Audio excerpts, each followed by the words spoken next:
I guess if I was a coach and I was selecting a team, this bloke would be one of the first picked in any side that I was playing in. Well, great to welcome Gary Hocking. Thank you, Eric. Great to have you along, and you've indicated if I call you Gary, you'll have no idea who I'm talking to. So, Buddha, when did you come to Geelong, and how did it come about? Yeah, well, I'm out in the footy field, so there's every chance you might cop one right here on the wing. I came down in '86, the early, late '85, '86, and it was very, very difficult to sort of come down. Coming from Cobram, 5,000 people into a bit of a regional city, so I got a little bit sidetracked there for a while. And you didn't quite fit, just from a personality viewpoint. They sent you home and you came back and finally cracked it. And I guess it meant something to you to come here because Stephen, your brother, was already here. Yeah, well, Steve was here, obviously being 4 years older, so it was one thing to try and play senior league footy, AFL footy, with my brother Stephen, and I remember missing out back at Cobram. I mean, he being a little bit older. I played in the under-14s with Stephen. We won a couple of flags, but he progressed down to here, and I was always chasing the dream to try and play senior footy for him. So it was a few years later, after making my break, getting back into the side and playing Stephen, I realised that the dream had been met. So it was terrific. Fantastic from a family viewpoint. And I guess, like most of us, you did an apprenticeship in the under-19s, then into the seniors. You played a brand of football that really wasn't indicative of your size. You played very, very hard. Did you find it took toll on the body at some stage? Oh yeah, I mean, it was just the way I was brought up back at Cobram.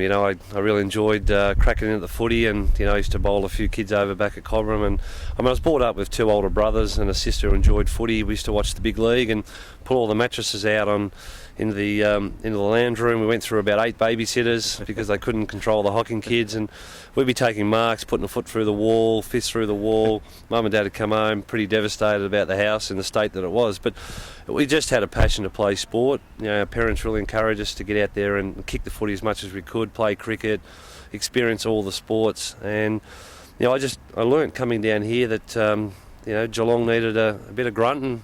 I was the one that really enjoyed getting in there and knocking a few people over. And people always say to me, you used to be the last person who used to come up out of the bottom of a pack, 15, 20 players, and you had the ball in your hand. And, there's some of the fond memories that I have here playing at Skilled Stadium. And we were encouraged to play that way by the coaching staff at that point, or just something that they were never going to change in you? Oh, I think it was something that was born into me from a young age, and something I carried through with my footy. But Malcolm Blight, who had probably the majority of me as a coach player, was always pretty keen to have me, crashing into packs and trying to, scoop the ball out to Couch and Bairstow, who were the running type players. So it was more my role to be maybe the enforcer, the one that went and got the footy a fair bit. So I enjoyed that. Takes its toll, no doubt.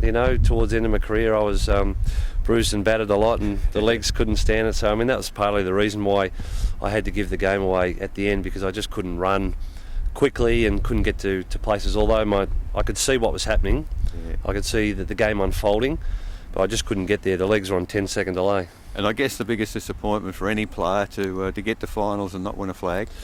Yeah, look, I played in 21 finals and 4 grand finals, so to miss out on the grand finals is disappointing. I mean, the great memories are not losing. The great memories are actually being, the season that we had to get there, all the work that the coaches and the players had to do.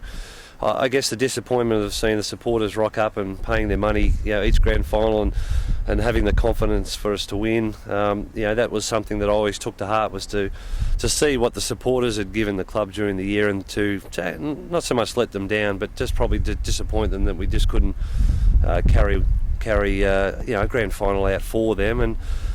But just the players, I still remember Ablett and Couch and Bairstow and Stoneham and Hinkley and all them blokes, the camaraderie that we gained and the experience that we gained from that. Fantastic. Now, you went away consciously, I know, to coach. You didn't want to stay around. Yep. You've come back now, and I believe one of the most important jobs in modern football, that is coaching under-18 football. And I guess the reason I say that, a high percentage of those kids are what make up the future of AFL footy. Is it a tough job coaching kids at that age? Oh look, it's one of the things I wanted to do is go to Peel in Perth and really understand coaching and understand myself and my philosophies on coaching. Learn a lot. Come back, was very fortunate to get the job at the Falcons, and you're dealing with 50 to 51 of the best kids around this area from Lara right through to Port Fairy. So it's a great job. You have a major influence on their careers. You really you can be a role model for them, and you're trying to get them to aspire and live the dream that I did. And I see some of the kids living the same sort of dream that I did, really aspiring to try and play league football. Just finally, because of the type of job you have and the fact that kids from all of those teams are going to... Do you have an integration with the other coaches? Yeah, we do. We have, with the TAC Cup, we meet regular every couple of months to talk about the issues, in regards to flooding, tagging, run with players, those sort of things. So any issue that pops up that there is any concern, or if there's any new developments in football, we always meet and have a chat about how we're travelling from a side perspective, but also some of the things that are happening in the game. Gary, fantastic to catch up with you. It's just a great thrill to talk to guys in more recent years, and thanks very much for your time. It's a pleasure, thank you. It's been Gary Hocking in Catching Up with the Cats.